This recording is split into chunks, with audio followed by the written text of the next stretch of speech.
পঞ্চায়েত সদস্য সিপিএম নেতা তার মৃত্যু। নার্সিংহোমে তাণ্ডব। শিলিগুড়িতে তছনছ ফুলবাড়ির একটি নার্সিংহোম। ভাঙচুরের কথা শুনে বৃহস্পতিবার ঘটনাস্থলে যান মেয়র গৌতম দেব। পঞ্চায়েতের সদস্য ও সিপিএম নেতা সৈকত আলীকে আশঙ্কাজনক অবস্থায় ভর্তি করা হয় ডাবগ্রাম ফুলবাড়ির এই নার্সিংহোমে।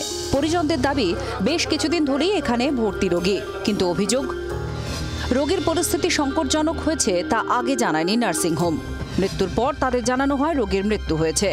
নার্সিংহোমের গাফিলতিতেই সৈকত আলীর মৃত্যু হয়েছে বলে অভিযোগ। চিকিৎসার গাফিলতির অভিযোগ ঘিরেই তুলকালাম কাণ্ড ঘটে নার্সিংহোমে। ভাঙচুর চালানো হয়। ঘটনার অবশ্য নিন্দা করেছেন মৃতের মামা। মৃতের স্ত্রীর অনুগামীদের বিরুদ্ধে অভিযোগ করছেন তিনি। ভাঙচুরেরটা হয়তো ও তো সন্ন্যাসিকাটার ওর বউ, ওনার বউ আছে, উনি পঞ্চায়েত, ওনার কিছু হয়তো কিছু লোক ছিল, কে বা কারা রাতের অন্ধকারে এসে ভাঙছে, ওটা তো আমরা কিছু বলতে পারি। বৃহস্পতিবার নার্সিংহোমে যান শিলিগুড়ির মেয়র গৌতম দেব। রোগীর পরিজনদের সঙ্গে কথা বলেন। মানুষটিকে বাঁচানো যায়নি। একটা যে কোনো মৃত্যুই তো দুঃখজনক হয়, সেই মৃত্যুটা এখানে হয়েছে এবং তারপরে আফটার এফেক্ট একটা ইনসিডেন্ট ঘটেছে। যে ইনসিডেন্টটা এখানে ঘটা একেবারেই বাঞ্ছনীয় ছিল না।